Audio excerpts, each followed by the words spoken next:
Halo teman-teman, ketemu lagi dengan Devil Mekanik, dan kali ini kita akan membahas terkait peluang dalam bekerja.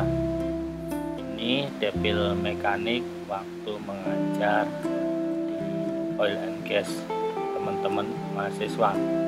Jadi peluangnya apa sih kalau kita dalam bekerja nanti? Kesempatannya dari mana? Ikuti terus yuk dari presentasi Devil Mekanik ini.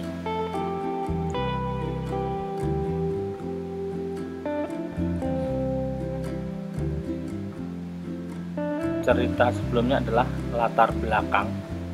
Jadi kita bekerja itu mempunyai latar belakang macam-macam.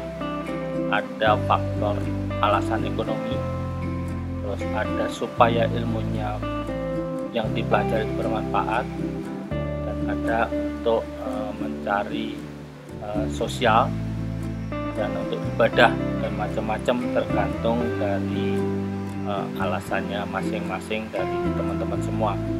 Tentunya tidak sama setiap orang. Berikutnya adalah di mana sih kita akan bekerja.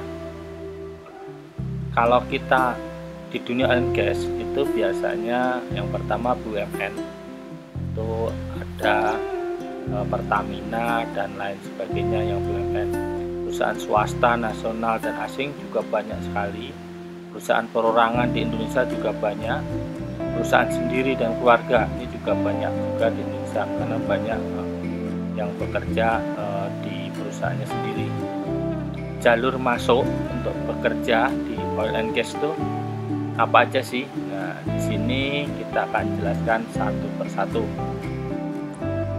Jadi jalur masuknya yang kita bekerja itu ada jalur prestasi akademik, di mana kita mempunyai akademik. Yang kedua adalah non akademik. Ini kita bisa jalur habis, jalur olahraga dan macam-macam. Terus lowongan umum di perusahaan, terus jalur referensi orang dalam, jalur job street, jalur komunitas. Ini bisa FB atau komunitas Instagram atau komunitas macam-macam yang sosial yang ada di Indonesia ini. Jadi kalian harus aktif dalam arti kita bisa mengimprovekan diri kita sesuai dengan kebutuhan dari pangsa pasarnya. Jadi kalau kita akademiknya kurang, ya non akademiknya kita harus lebihkan. Jadi kita ada peluang masuk dalam bekerja di sebuah perusahaan. Sekarang pengetahuan dan yang harus disiapkan adalah kemampuan melakukan analisis, kemampuan bekerja dalam tim, ini pasti karena kita bekerja di perusahaan, kemampuan berkomunikasi, kemampuan berpikir logis dan sistematis, dan kemampuan problem solving. Ini jelaslah kita kerja di perusahaan harus mempunyai kemampuan sebagai yang kita sebutkan tadi. Jadi kita harus mengimprovekan diri kita mempunyai kemampuan-kemampuan yang dibutuhkan oleh perusahaan.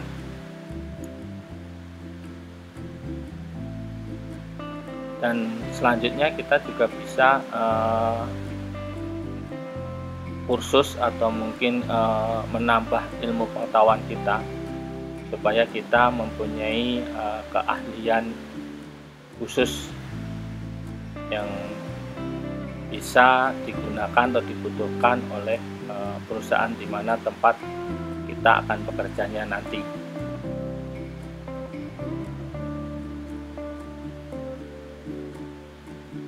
Dan proses rekrutmen itu biasanya mengirim CV atau lamaran, ini bisa online atau bisa offline, tapi zaman sekarang banyak kan menggunakan aplikasi online. Kita yang dikirim biasanya latar belakang kita, pengalaman kerja kalau kita memang pernah kerja, dan sertifikat. Ini penting sekali karena sesuai dengan kemampuan kita dan sebagainya. Jadi banyak syarat-syarat yang harus kita kirimkan supaya memenuhi kriteria dari sang pembuka lapangan kerja. Kita bisa buka apa aja sih syarat-syaratnya di setiap lowongan itu. Jadi kita bisa mengumpulkan atau menyiapkan syarat-syaratnya yang akan dibutuhkan nanti. Dan berikutnya proses rekrutmen itu biasanya tes tulis. Awalnya ada tes psikotes dan tes keahlian, tergantung nanti bagian yang mau kita ambil. Berikutnya adalah wawancara. Wawancara ini bisa online, bisa offline. Biasanya online dulu, terus yang telah kita online lolos, akhirnya ada wawancara tahap kedua, itu adalah offline. Dan dalam proses wawancara ini kita harus bisa meyakinkan sang pewawancara atau yang rekrutmen, jadi yang dibutuhkan seperti apa. Dan tiap orang bisa berbeda-beda asumsi yang ingin mereka cari, tapi kebanyakan yang mereka cari ada yang pertama adalah kejujuran. Karena pinter itu sebenarnya bisa dicari, tapi kejujuran itu biasanya sudah jadi sifat. Kalau sifatnya udah nggak bagus, ya nanti biasanya nyari peluang untuk kerja juga rada susah. Yang proses berikutnya adalah tes kesehatan. Ini tes kesehatannya ini bisa mandiri dan bisa oleh perusahaan. Mandiri dalam arti kita disuruh tes sendiri di lembaga kesehatan, terus baru kemudian kalau kita emang benar lolos, nanti ada pengumuman. Pengumuman ini bisa lewat email, juga bisa lewat surat. Tapi hati-hati, zaman sekarang ini sudah banyak sekali penipuan dan akhirnya minta imbalan uang dan sebagainya. Untuk perusahaan-perusahaan yang bonafit biasanya sudah tidak menggunakan uang atau sebagainya. Jadi proses rekrutmen adalah gratis. Kalau ada bayar itu perlu dicurigai dan kita harus hati-hati. Perlu kita confirm sama orang yang pernah bekerja di perusahaan itu, prosesnya seperti apa sih. Nah, proses bekerja di perusahaan setelah pengumuman tadi keterima, biasanya kita kewiraan dulu. Ini kewiraan yang biasanya dilakukan sama perusahaan itu sama TNI. Kita untuk bela negara atau kita mencintai negara, biasanya kewiraan situ, atau menyintai perusahaan kita, untuk pengenalan perusahaan yang akan kita tempatkan. Classroom, di classroom bisa dilakukan, bisa tergantung perusahaannya, bisa lewat pihak ketiga atau mungkin di classroom di perusahaan itu sendiri. Terus baru OJT, on the job training. Ini dilakukan untuk pengenalan tempat kerja. Biasanya di sini si pekerja tadi, pekerja magang tadi, baru tadi disuruh bikin KKW atau laporan. Setelah nanti hasil on the job trainingnya bagus, nanti baru penempatan kerja. Penempatan kerja ini kita mendapat SK, kita taruh di mana sesuai kebutuhan dari perusahaan tadi. Enggak semua yang kita atau jurusan kita akan ditempatkan sesuai dengan jurusan tempat kita kuliah, tergantung dari perusahaannya. Kita bisa dipindah-pindahkan sesuai dengan kebutuhan dari perusahaan. Misalkan kita jurusan refinery, belum tentu kita akan ditaruh di refinery. Ini berkarir di perusahaan yang sehat. Ini ciri-cirinya adalah memiliki ruang untuk berkembang, tempat kerjanya nyaman dan menyenangkan, adanya evaluasi dan penilaian kepada karyawan, bekerja dengan tugas dan target yang jelas, ini pasti. Kalau tidak ada syarat-syarat yang di atas ini, berarti perusahaan yang kita tempat bekerja kurang sehat atau kurang bonafit. Biasanya nanti kerjanya asal-asalan. Jadi kita nggak ada target, nggak ada penilaian, jadi asal kerja, nanti bayaran atau kerja harian gitu. Tapi nggak ada peluang kita untuk mengembangkan diri. Kalau perusahaan yang sehat, kita ada peluang untuk mengembangkan diri, tempat kita nyaman dan menyenangkan. Jadi tidak ada zaman kayak feodal dulu, di kayak kerja rodi gitu, terus kerja saling sindir sama temen, nilai temen jelek segala macam. Kalau tempat perusahaan sehat nggak ada. Semua itu biasanya untuk pengembangan diri dan kita disupport untuk maju dan berkembang. Jadi perusahaan nggak ganti rugi setelah ngursusin, kan ada kan, setelah ngursusin karyawannya nanti dipotong gajinya atau seperti apa. Kalau perusahaan sehat tidak, dia tidak mikirkan sana, tapi dia mikirkan SDM-nya dengan sungguh-sungguh. Itu ciri-ciri kita berkarir di perusahaan sehat. Perusahaan yang sehat di Indonesia juga banyak, jadi kita bisa milih mana yang terbaik menurut kita. Apa sih yang harus disiapkan? Ini contoh nih, kalau ada lowongan senior process engineer, jadi kita harus mengerti proses, pasti ya, terus kita harus mengerti maintenance, availability, reliability, dan operation efisiensi dan sebagainya. Kita harus paham di plan itu seperti apa. Kemudian kita juga harus mengerti standar operation and maintenance. Jadi unit yang di plan itu apa aja, kita harus paham, dan standarnya menggunakan apa. Misalkan kita merawat pompa gitu lah. Seorang engineer itu kita harus paham pompa itu ikut standar apa, EPA atau standar apa, atau standarnya untuk fire pump misalkan FM, terus mungkin OSA dan sebagainya. Berikutnya adalah mengerti proses dan kebutuhan dari plan.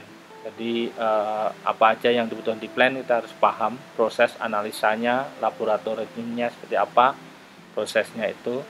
Misalkan H2S plan, berarti secara kimia kita juga harus tahu, cara proses kita harus tahu, jadi gas itu diproses seperti apa. Kemudian kita harus mengerti root cause analysis. Nah ini penting, seandainya terjadi trouble, terjadi problem pada unit, kita tahu penyebabnya apa, root cause-nya itu apa. Yang berikutnya adalah kita harus mengerti analisa secara engineering laporan yang ada di plan. Jadi operator itu bikin laporan, itu seorang engineer harus paham dan menganalisa secara engineering prosesnya seperti apa, terus kendalanya seperti apa. Kemudian kita harus paham juga manajemen vendor, karena pasti pekerjaan banyak berhubungan dengan pihak ketiga yang dilakukan oleh pihak ketiga. Jadi kita harus paham kalau emang pekerjaan itu dilakukan, jadi prosesnya seperti apa, terus manajemennya seperti apa. Terus yang ke-8 kita harus mengerti manajemen of change. Manajemen of change ini bagaimana perubahan manajemen terkait alat-alat itu yang terjadi pada plan. Jadi seorang engineer kita harus paham MOC, manajemen of change-nya. Jadi dia tahu perubahan-perubahan yang terjadi pada plan dan nanti efeknya itu seperti apa. Terus yang ke-9 adalah mengerti implementasi dari KIHSSE yang berlaku. Nah, tiap perusahaan berbeda-beda, tapi biasanya hampir mirip quality secara KIHSSE seperti apa. Jadi secara safety seperti apa. Jadi seorang engineer itu harus paham terkait implementasi HSSE-nya. Terus yang ke-10 adalah proaktif dalam memonitor dan mengerti proses safety yang terjadi di plan. Ini wajib karena emang seorang proses engineer harus paham, monitor dan aktif ya, mengerti proses safety-nya seperti apa. Jadi harus mengerti benar-benar yang terjadi di plan itu. Ini sebagai salah satu contoh kalau ada lowongan senior proses engineer. Jadi kalian harus bisa mempersiapkan diri jauh-jauh hari kalau seandainya kalian memang ingin masuk atau bekerja sebagai senior proses engineer. Kalian bisa bertanya-tanya sama teman, sama senior-senior, atau sama di komunitas yang kalian punyai. Jadi kalian harus aktif untuk mengembangkan diri. Itu salah satu apa yang harus kita siapkan. Dan berikutnya adalah apa sih harus kita siapkan supaya untuk mendapatkan kemudahan dan kesuksesan. Ini penting sekali kalau kita ingin sukses dan mendapatkan kemudahan.